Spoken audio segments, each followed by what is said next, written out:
ऐसे वक्त पे जब हम संसद भवन में बैठे होते हैं और इस तरह का जो है बिल पारित होता है, तो मैं आपको बता नहीं सकती थी हमें कितना गर्व महसूस होता है। भारतवर्ष की आत्मा को दीमक की तरह खा रहे हैं, कैसे कैसे षड्यंत्रों से करके। वक्फ बोर्ड हो गया, ये न जाने ऐसी कैसे कितनी षड्यंत्र हैं। वक्फ बोर्ड क्या, जितने पाकिस्तान बन जाए उतना एरिया जो है हड़प कर रखा हुआ है, जब्त करके रखा हुआ है। और अगर इनको कुछ कहते हैं तो कहते हैं कि हम तो सड़कों पे आ जाएंगे, हम खूनो खून कर देंगे, तुम बताओ क्या करोगे। ये हमारे लिए ये ऐतिहासिक वक्त है कि हमें जो है प्रधानमंत्री जैसे लीडर आए हैं और हमें इस वक्त का पूरा पूरा फायदा उठाना है।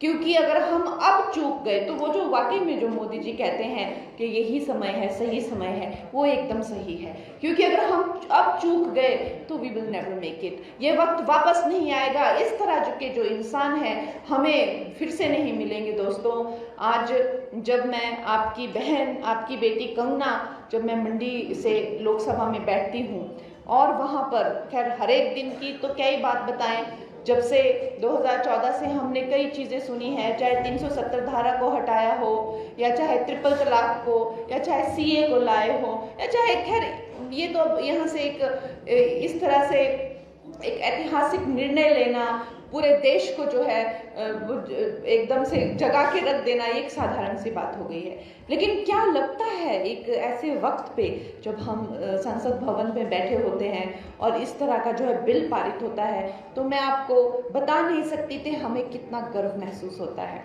ऐसा लगता है कि इस ऐतिहासिक वक्त में जो है हम भी इसका एक हिस्सा बने हैं। और जब वो वहाँ पे वोटिंग होती है तो वो कमरा लॉक हो जाता है, पूरा हॉल को लॉक किया जाता है और कोई भी सांसद बाहर नहीं जा सकता, वहाँ से आप हिल नहीं सकते, क्योंकि आपकी इतनी महत्वता होती है और आपको बार बार बोला जाता है कि कहीं मत जाना, आपका वोट है और ये बहुत ही ज़्यादा ज़रूरी है।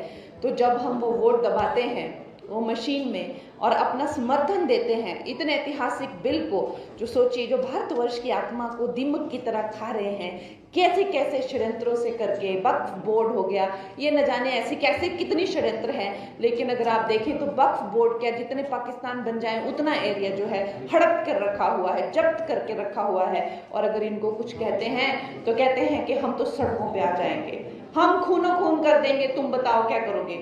और आप देखेंगे अमित शाह जी ने उस दिन जब वो बिल पारित किया संसद भवन में, तो उन्होंने ललकार के कहा, जब विपक्ष के लोगों ने उनको डराने की कोशिश की कि जो है हम देखते हैं तुम कैसे पारित करते हो, तो उन्होंने ललकार के कहा कि आओ मैं देखता हूँ कौन, कैसे तुम सड़क पर उतरोगे और कैसे तुम खूनो खून करोगे। इस तरह के हमारे नेता हैं, इस तरह की हमारी लीडरशिप है, ना कि वो सिर्फ काम और ना कि सिर्फ वो साम दाम दंड भेद, हर एक नीति को, हर एक कूटनीति को, हर एक राजनीति को वो समझते हैं। और वो सबसे बड़ी बात तो है कि वो गुर्दा और जिगरा रखते हैं कोई भी काम करने का। दोस्तों, और जब वहाँ पे हम वो बटन दबाते हैं तो मेरे लिए मंडी की सारी समस्त जनता जो है वो मैं उसका स्मरण करती हूँ और मैं ये सोचती हूँ कि मेरे मंडी की लोगों ने जो है मुझे, अपनी बहन को, अपनी कंगना को जो है ये काम दिया है, तो आप लोगों की मुझे याद आती है, मेरे दिल से आभार आता है और हम सब की तरफ से जो है मैं वो समर्थन करती हूँ। दोस्तों,